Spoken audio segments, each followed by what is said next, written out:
வேற லெவல்ல அதிரடியான எபிசோட் வந்திருக்குன்னே சொல்லலாம். மிஸ் பண்ணாம ஃபுல்லோடையும் கேளுங்க. என்ன காரணம் தெரியல. விசி வந்து சுத்தமா போ மாட்டேங்குது. பார்க்குற எல்லாரும் லைக் பண்ணிட்டு பார்த்தீங்கன்னா, எனக்கு கொஞ்சம் பேச வந்து மோட்டிவேட்டா இருக்கும். ப்ளீஸ் சப்போர்ட் பண்ணுங்க ஃப்ரெண்ட்ஸ். நம்ப ரித்திகா வந்து ஆஃபீஸ்க்கு வந்து போயிட்டுருக்காங்க. அப்பன்னு பார்த்து, அந்த இடத்துல அவங்களுக்கு ஏதோ ஒரு விஷயம் வந்து நடக்குது. கோச்சிக்கிட்டு வேக வேகமா வந்து வீட்டுக்கு வந்துகிட்டு இருக்காங்க. வந்த உடனே பையெல்லாம் தூக்கி வீசி எறியுறாங்க. வீட்ல பெருசா வேற யாரும் இல்ல. கபிலனும், அவங்க அம்மா செல்வராணியும் தான் இருக்காங்க. "என்ன ரித்திகா, காலையில தான் உன்ன சந்தோஷமா ஆஃபீஸ்ல வந்து இறக்கி விட்டேன். அப்படி இருக்கும்போது சாயங்காலத்துக்குள்ள இன்னைக்கே இப்படியெல்லாம் வந்து சலிச்சுக்கிறியே?" "டேய்! அவளே ஏதோ கோவத்துல இருக்கா. என்ன ஏதுன்னு தெரிஞ்சுக்காம நம்ம எதுவும் பேசக்கூடாது." அப்படின்னு சொல்லி அந்த இடத்துல, "இன்னைக்கு என்னம்மா நடந்துச்சுன்னு?" செல்வராணி வந்து கேட்குறாங்க. "சாரி ரித்திகா, என்ன நடந்துச்சுன்னு சொல்லு. அப்பதானே எங்களுக்கு புரியும்." அப்படின்னு சொல்லும்போது, "ஏன் இந்திராணி இந்த அளவு வந்து ஆட்டம் ஆடிக்கிட்டு இருக்கான்னு சுத்தமா வந்து தெரிய மாட்டேங்குது. எல்லாத்துக்கும் காரணம் இந்திராணியா? முதல் நாளே வா. எதுக்கும்மா உன்ன முதல் நாளே வந்து வம்பிழுத்தாளா?" நான் மாட்டுக்கும் கபிலன் இறக்கி விட்ட உடனே ஆஃபீஸ்க்குள்ளே போனேன். அப்பன்னு பார்த்து அங்கே இருக்கிற ஒரு செக்யூரிட்டி என்னை பார்த்து, "நீங்கள் யார் என்ன ஏதுன்னு கேட்டாப்புல." கேட்டு முடிச்ச உடனே உடனே நான் கபிலனோட மனைவின்னு சொன்னோன்னே, "கபிலனா? அது யாருன்னு கேட்காத குறையா? அப்பாயின்மெண்ட் ஆர்டர் இருந்தால் உள்ளே வந்து போங்க. இல்லைன்னா போகக்கூடாது. மீட்டிங் ஏதாவது அட்டன் பண்ணணுன்னா அதுக்கேற்ற மாதிரி டாக்குமெண்ட் ஏதாவது காட்டுங்க. இல்லாட்டி போகக்கூடாதுன்னு மூஞ்சிக்கு நேராக வந்து பேசிட்டாப்புல." நானும் எத்தனையோ வாட்டி பொறுமையாக நிதானமாக வந்து சொன்னேன். கேட்குறதே இல்லை. "கபிலா, உனக்கு ஆஃபீஸில் மரியாதையே இல்லை போலையே." அப்படின்னு சொல்லும்போது, "என்ன தெரியாதுன்னு சொன்னானா? யார் சொன்னா? இதெல்லாம் பார்த்துக்கிட்டு சும்மாவா இருந்த மருமகளே?" அப்படின்னு சொல்லும்போது, "சும்மா இருப்பேனா?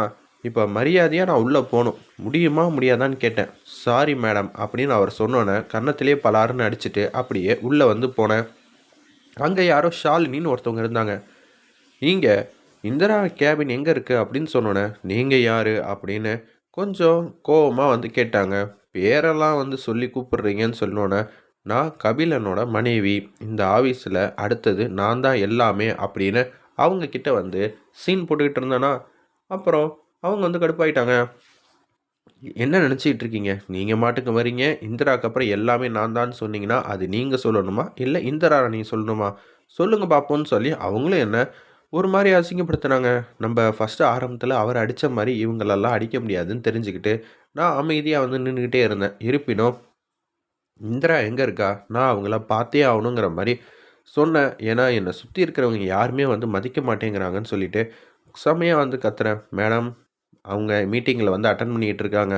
மீட்டிங் முடிஞ்சதுக்கு அப்புறமேட்டு தான் அவங்க வெளியில வருவாங்க. தேவையில்லாம நீங்க இன்னைக்கு சண்டை சச்சரவுன்னு பண்ணாதீங்க.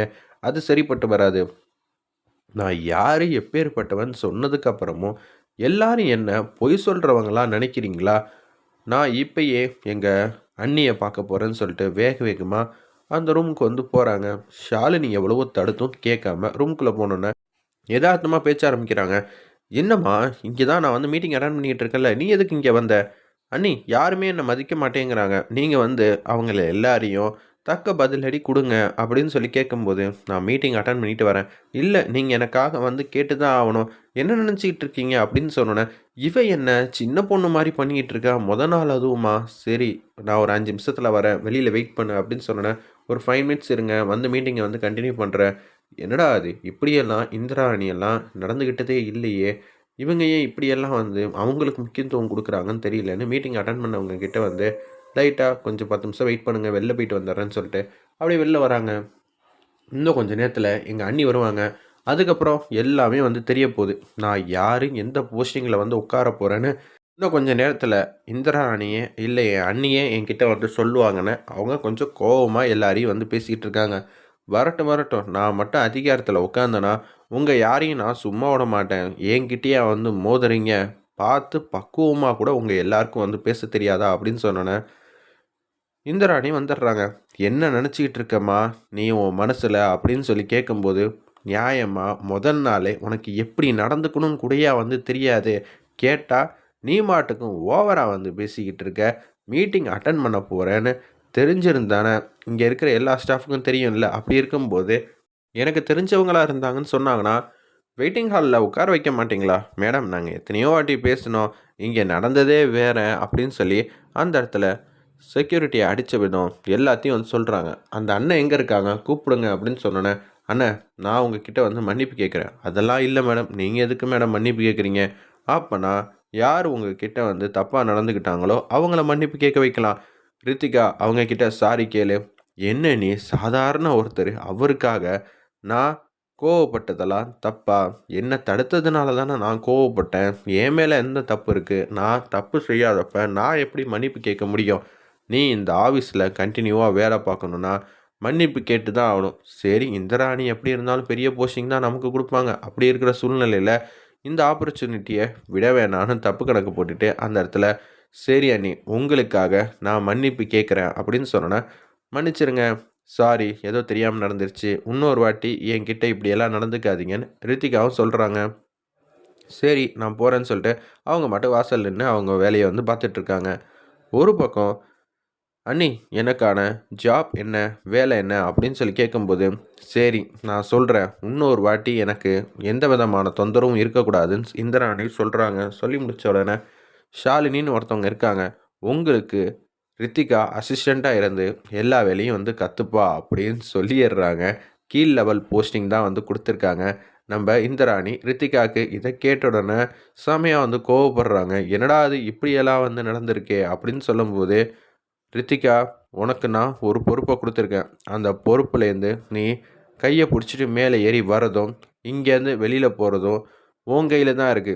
இது ஆஃபீஸா இருக்கிறதுனால தான் நான் எதுவும் உன்கிட்ட கோவப்படாம இருக்கேன்.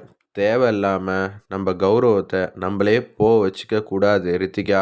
புரிஞ்சு நடந்துக்க. முதல் நாளே உன்ன பத்தி எல்லாரும் என்ன நினைப்பாங்கன்னு சொல்லிட்டு, அவங்க பாட்டுக்கு மீட்டிங்க கன்டின்யூ பண்ண ஆரம்பிச்சுட்டாங்க. "மேடம், உங்களுக்கு கேபின்லாம் கிடையாது.